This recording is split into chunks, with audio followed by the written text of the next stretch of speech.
Hair transplantation అంటే wig పెట్టడమా? లేక కొత్త జుట్టు పెంచడమా? అసలు హెయిర్ ట్రాన్స్‌ప్లాంటేషన్‌కి, హెయిర్ విగ్‌కి ఉన్న డిఫరెన్స్ ఏంటి? హెయిర్ ట్రాన్స్‌ప్లాంటేషన్‌లో మీ హెయిర్‌ని తీసుకొని మీకే ఇంప్లాంట్ చేస్తారు. కానీ హెయిర్ విగ్ అనేది ఆర్టిఫిషియల్. అసలు చాలా మందికి హెయిర్ ట్రాన్స్‌ప్లాంటేషన్ మీద, బట్టతల మీద అవగాహన లేక చాలామంది అలాగే మిగిలిపోతున్నారు. కొంతమందికి హెయిర్ ట్రాన్స్‌ప్లాంటేషన్ మీద చాలా అపోహలున్నాయి. ఇందులో కామన్‌గా వచ్చేది హెయిర్ ట్రాన్స్‌ప్లాంటేషన్ చేయడం వలన చాలా నొప్పుంటుందని, తర్వాత కూడా నొప్పుంటుందని ఫీల్ అవుతా ఉంటారు.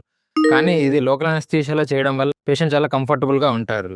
ఇంకా ఫన్నీ మిత్ ఏంటంటే హెయిర్ ట్రాన్స్‌ప్లాంటేషన్ చేయడం వలన బ్రెయిన్ డ్యామేజ్ అవుతుందని. కానీ హెయిర్ ట్రాన్స్‌ప్లాంటేషన్ చేయడం వలన బ్రెయిన్ ఏమీ డ్యామేజ్ అవ్వదు. హెయిర్ ట్రాన్స్‌ప్లాంటేషన్‌లో హెయిర్ అనేది మనం సూపర్ఫిషియల్ లేయర్స్ ఆఫ్ స్కాల్ప్‌లోనే ఇంప్లాంట్ చేయడం వల్ల బ్రెయిన్‌కి ఎటువంటి డ్యామేజ్ ఉండదు.